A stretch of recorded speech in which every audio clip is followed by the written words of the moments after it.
I don't know, but I guess like all the experiences, because I'm the type of person who learned from experiences, not like reading books or studying in the classroom. So my experience as I mean, my multicultural background, like my mom is Indian Malaysian, and Malaysia is already like very multicultural, and Japan, like that mixture, that is, I guess that influenced me a lot. But that's not the biggest thing. Like when people see me and they see me like this face and you know, like I can speak English and different languages, they kind of assume that, oh, you might have had like a lot of hardships growing up in Japan because you're hafu. No, I mean, yeah, I don't know. Well, it's not just that. Like, it's definitely not a bad thing. It's actually like a blessing that, you know, I grew up in a rich cultural background, and my mom was very, very keen. My mom is the foreign person, but she was the one who was very into Japanese culture, and she was always like, you know, very, very big on like making me learn Japanese, read Japanese well, and you know, learn the Japanese culture, like more conscious than like full Japanese kid, I would say. So I think that impacted me a lot. But and also other things, like for example, I dropped out of high school, and so in that sense, the reason I dropped out of high school wasn't really because I was hafu or anything. I wasn't bullied, I was nothing, but like I just had like this emotional, sensitive part that I wasn't really capable of doing things that other people could do, and I get hurt easily and all these things. I mean, everyone gets hurt, so I can't really say like I get hurt more, but that was the reason I quitted school. And then, but that also gave me some opportunity to get to know like other world out of school, and you know, like, I mean, eventually I went to university and graduated, but those years that I was depressed and not really being able to function also like made me learn many things. So I think that was also an important time in my life. And now I think back like, oh, you know, that time it was so hard. So even if I have like hardship now, I can say like, oh, it's still better than that time. You know, to have that kind of time in your life where you don't want to go back is actually a strength. I created that community around me, but at the same time, like the community around me also like created who I am. One thing I can say is like Japan, a lot of people do say that it's difficult to live in this society, it's so like strict and all these things, but you just have to know where to go.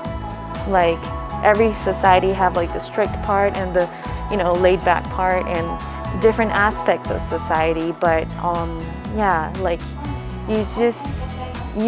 I think it's really important to know that Japan is not just like the strict and very like formal, very like businessman type of, that's not the whole Japan. Like Japan can be many different things. Like once you get to know deeper, you know, you'll get to see like many different sides of Japan. So I would love to say that I want people to see many different aspects of Japan.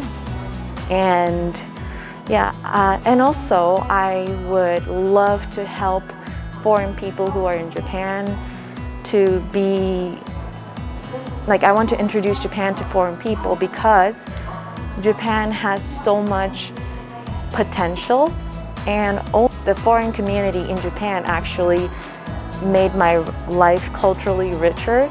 So I want to give back to the foreign community too. Like, so if you want to come to Japan, I welcome you. Yes.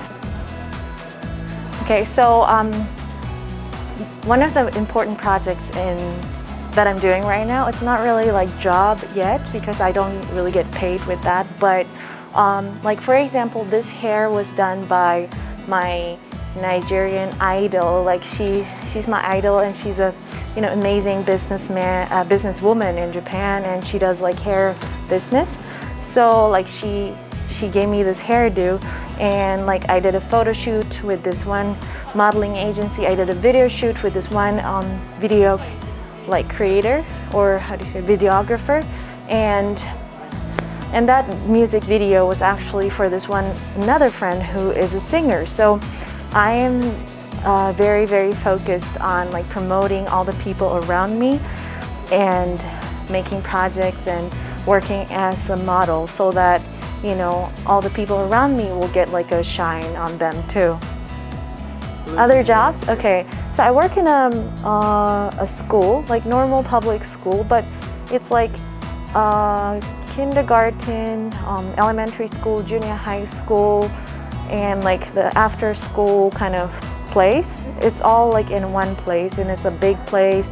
It's new, and it's really near my house. And I went to like volunteer work, and over there one teacher was doing the same volunteer for like foreign kids in Japan, and I got to talk to him, and then he was like, oh, do you want to work with us? And I'm like, yeah, like I don't have any like teaching certificate or something like that, but still he was like, oh, that's okay. What we need is not the teaching certificate or the knowledge or whatever. It's more about like the personality.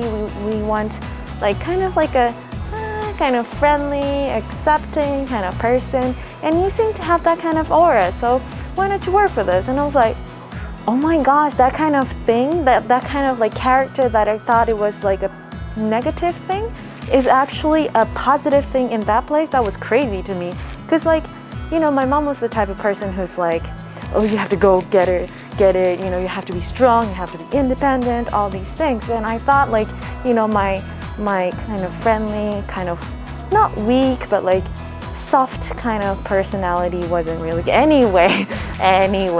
So I started working 2 years ago, and actually that classroom that I work at is very interesting because it's like classroom for special needs kids.